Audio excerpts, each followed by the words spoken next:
போய் அந்த ஊர்ல போய் பழகி உணர்ந்து அந்த ஊருக்கு உண்டான அரசியல், அந்த ஊரை எப்படி மேம்படுத்தணும், அங்க இருக்கிற இளைஞர்கள் எப்படி கல்வி மயப்படுத்தணும், எப்படி வாழ்வாதாரத்தை பெருக்கணும், அதெல்லாம் தாங்க அரசியல். இவங்க என்ன நினைச்சுக்கிட்டு இருக்காங்கன்னா, ஒரு கட்சியை எதிர்த்து குரல் கொடுக்கறது தான் அரசியல் நினைச்சிட்டு இருக்காங்க. அது வந்து ஒரு ஒரு ஒரு பார்ட், ஒரு பகுதி.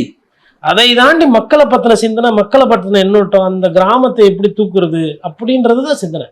ஒரு அரசியல்வாதிக்கு நான் சொன்ன பாருங்க, சிவகங்கையில இந்த ஊர் பக்கம்லாம் நீங்க போய் பார்த்தீங்கன்னா, அந்த டவுனை தாண்டி நீங்க உள்ள எங்க போனீங்கனாலும், குறிப்பா வந்து நீங்க திருவாடனை சைடு போறீங்க, இல்ல மானாமதுரை சைடு, மானாமதுரையில இருந்து இந்த சைடு சிவகங்கைக்கு கீழே இறங்கும் போதோ, இல்ல திருவாடனைல இருந்து ராமநாதபுரம், காரைக்குடி தாண்டி பரமக்குடி சைடு, பரமக்குடி தாண்டிட்டீங்கன்னா நிறைய வீடு வந்து வெள்ளை அடிக்காம இருக்கும். வெள்ளை அடிக்காமனா எத்தனைனா பல வருஷமா வெள்ளை அடிக்காம. அதாவது நான் சொல்றது வந்து Asian paints, ulterior, exterior, lamination பண்ற மாதிரிலாம் இல்ல. சாதாரண ஒரு சுண்ணாம்பு அடிக்கணும், இல்ல அது கொஞ்சம் இது பண்ணும். அது கோயிலை ஒட்டி ஒரு சில தெரு இருக்கும். அந்த தெருல பாத்தீங்கன்னா அந்த கோயில் நிர்வாக குழுவே பணத்தை போட்டு அந்த வெள்ளை இதுல பெயிண்ட் ஏசு அடிப்பாங்க. அதுல கொஞ்சம் உஜால நீளம் போட்டு பளிச்சுன்னு பார்க்க வெள்ளையா இருக்கும், அதை அடிச்சு விடுவாங்க. அது அந்த தெரு 2 தெரு 3 தெரு நல்லா இருக்கும். இப்போ இந்த ஆடி மாசம், இந்த பங்குனி மாசம் எல்லாம் நீங்க போய் பாத்தீங்கன்னா அது கொஞ்சம் சிறப்பாக. அந்த அதை தாண்டி இருக்கிற இடத்துல இருக்காது.